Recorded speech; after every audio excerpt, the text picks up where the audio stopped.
ललित नारायण मिथिला विश्वविद्यालय में data centre बंद होने के बाद छात्रों की समस्या को लेकर कई छात्र संगठनों के द्वारा लगातार मिथिला विश्वविद्यालय में आंदोलन किया जा रहा है। वही डाटा सेंटर बंद होने के कारण न रिजल्ट प्रकाशित हो रहा है, न छात्रों की समस्याओं का समाधान हो रहा है।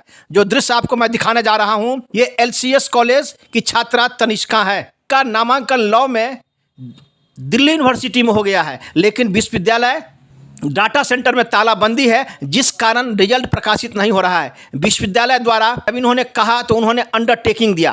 अंडरटेकिंग लेके ये दिल्ली यूनिवर्सिटी में गई, लेकिन कहा कि मैं इस अंडरटेकिंग को नहीं मानता हूं, आपका हमें रिजल्ट चाहिए। अब ये छात्रा कह रही हैं कि हमारे रिजल्ट प्रकाशन नहीं होने के कारण जो हमारा नामांकन नहीं हो रहा है, इसके लिए मैं अदालत का दरवाज़ा खटखटाऊंगी। वहीं की माता ने भी यही कहा कि अगर हमारी बेटी का नामांकन नहीं हुआ तो मैं अदालत का दरवाज़ा खटखटाऊंगी। अब जो बात है कि हमारा एडमिशन दिल्ली यूनिवर्सिटी के लॉ अथी में हो गया था LLB के लिए, वो बहुत नेशनल लेवल का एग्ज़ाम होता है, वो पास करके हमारा सिलेक्शन हुआ। उसमें उस टाइम में हमें एडमिशन मिल गया अंडरटेकिंग के बेसिस पे कि हम कुछ दिन में अपना रिजल्ट दे देंगे। हम लोग को लगा कि विश्वविद्यालय कुछ दिन में हमारा रिजल्ट दे देगी, क्योंकि सितंबर में ही परीक्षा हुआ था, हमेशा 1-2 महीने में रिजल्ट आ जाता है। पर तो हमने ये कह दिया, लेकिन विश्वविद्यालय ने अभी तक रिजल्ट नहीं दिया। तो हमने विश्वविद्यालय को बोला कि हमें रिजल्ट दीजिए, हमारी दिल्ली यूनिवर्सिटी में एडमिशन में प्रॉब्लम हो रही है। तो इन्होंने एक अंडरटेकिंग लिख के दिया कि हम आपका रिजल्ट कुछ दिन में दे देंगे, दिसंबर के एंड में देंगे। हमने ये जाके दिल्ली यूनिवर्सिटी को दिया, पर दिल्ली यूनिवर्सिटी ने कहा कि हमें इस अंडरटेकिंग से कोई फ़र्क नहीं पड़ता है, हमें आपका रिजल्ट चाहिए 15 तारीख से पहले। अगर आप रिजल्ट नहीं देते हैं तो हम आपकी सीट किसी और को दे देंगे। हमने इतनी मेहनत से ये परीक्षा पास की, अब अगर हमारा भविष्य सिर्फ इस विश्वविद्यालय के रिजल्ट के चक्कर में खराब होता है तो इसकी जिम्मेदारी कौन लेगा? हमारी और कोई मांग नहीं, हम बस ये चाहते हैं कि ये हमारा रिजल्ट प्रोविजनल या कॉन्फिडेंशियल कुछ भी या तो हमें दे दें या सीधा यहाँ से दिल्ली विश्वविद्यालय भेज दें, ताकि हमारा एडमिशन ना रुके। आपने परीक्षा नियंत्रक से मुलाकात की थी? हाँ, उस दिन हमने की थी। उन्होंने क्या कहा आपको? उन्होंने बोला कि हम एक अंडरटेकिंग लिख के देते हैं, उससे आपका काम हो जाएगा। लेकिन उस अंडरटेकिंग का दिल्ली विश्वविद्यालय ने कोई ये नहीं किया। उनके हिसाब से ये किसी काम का नहीं है, इससे हम क्या करेंगे, हमें आपके नंबर से मतलब है। अब आप बताइए कि जिस विश्वविद्यालय में आप पढ़ रही हैं, हाँ, उस विश्वविद्यालय के पत्र को अन्य विश्वविद्यालय नहीं मान रहा है, नहीं मान रहा। उसको कह रहा है कि हम इसके अंडरटेकिंग, आपका रिजल्ट कभी भी आए, इससे हमें क्या फ़र्क पड़ता है, हमें आपका प्रूफ चाहिए कि आपको 50% से ज़्यादा आया है, तभी हम आपको एडमिशन दे। तो विश्वविद्यालय ने क्या लिख के दिया था आपको अंडरटेकिंग? उसमें लिखा था कि अभी इस बच्ची का रिजल्ट अटका हुआ है, ये रिजल्ट हम दिसंबर के अंतिम सप्ताह में देंगे, बस ये लिखा था अंडरटेकिंग पे। अब आप आगे क्या करेंगे? अब या तो हमारी यही मांग है कि हमें हमारा रिजल्ट दे दें, अगर हमारा नहीं तो फिर हम इसको लेके केस भी करेंगे आगे। अगर हमारा दिल्ली में जाके ये होता है, नहीं होता, हमारा एडमिशन कैंसिल हो जाता है, तो हम इस पर कानूनी कार्रवाई भी करेंगे। हमारे साथ कुछ छात्र और हैं, हम अकेले नहीं हैं। नाम बताइए। तनिष्का। आप किस महाविद्यालय की छात्रा हैं? लोहिया चरण से। जो समस्या इन्होंने बताई है, क्या कहेंगे? हम कहेंगे कि हम गार्जियन अपने बच्चों के लिए, बच्चों ने रात दिन पढ़ के पास किया है, निकाला है, और उसके साथ कुछ होता है कि इसकी जिम्मेवारी कौन लेगा? जो मेंटल हैरेसमेंट हो रहा है, बच्चे 10 दिन से परेशान हैं, गार्जियन परेशान है, इसका भरपाई कौन करेगा? अगर कैंसिल होती है तो फिर हम आगे, ये ज़िंदगी का सवाल है, तो हम आगे बढ़ेंगे हम लोग, या तो हमारे रिजल्ट हमारे बच्चों का दे दिया जाए टाइम से। अगर टाइम से नहीं मिला तो कार्रवाई की जाएगी, और फिर और हम लोग को हैरेसमेंट का ये लिया जाएगा, हम लोग केस लड़ेंगे आगे के लिए। नाम बताइए। वंदना कुमारी।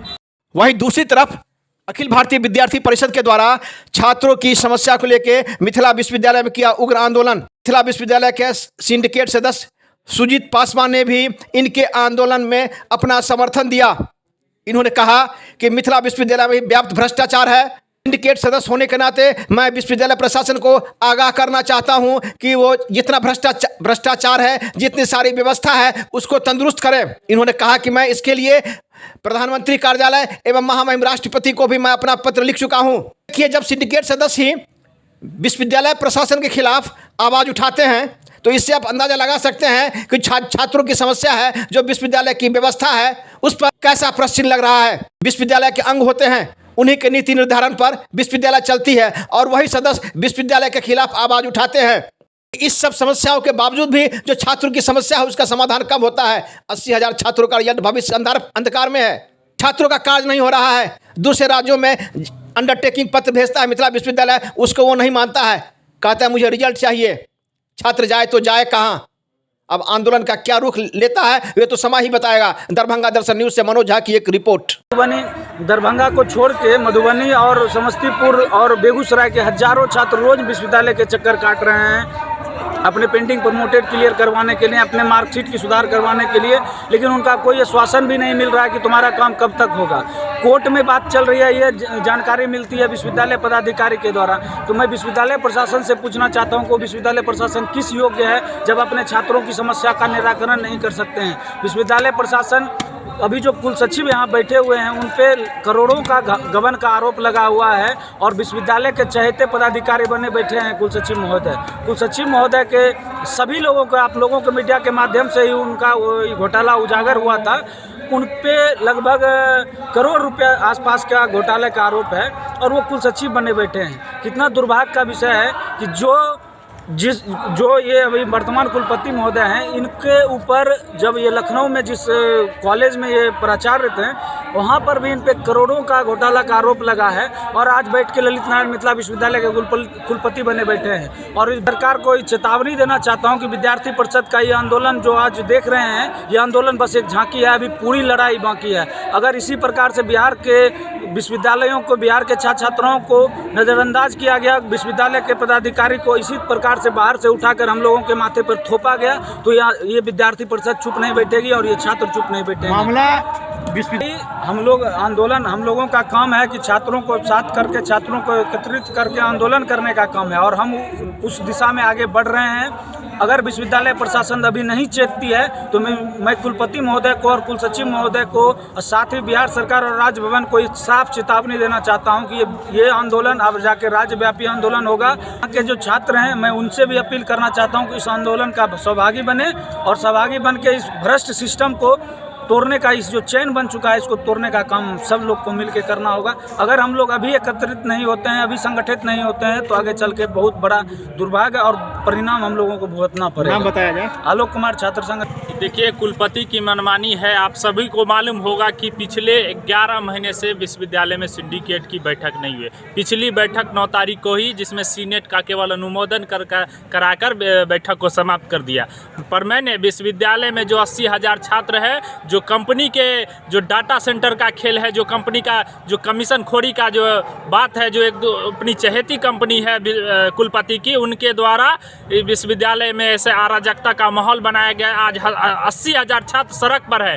मैं विश्वविद्यालय प्रशासन के खिलाफ इस आंदोलन का समर्थन भी करता हूं। आने वाले सभी बैठकों में छात्र हित के मुद्दे को प्रमुखता से उठाऊंगा और विश्वविद्यालय प्रशासन जो लूट मचा रखी है विश्वविद्यालय में, उसको एक से एक जवाब हम देने का काम करेंगे।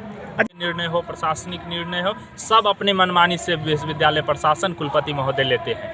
आज छात्र सड़क पर है। 80,000 छात्रों का जवाबदेही विश्वविद्यालय के ऊपर लटका है कि उनका भविष्य आखिर कहाँ जा रहा है।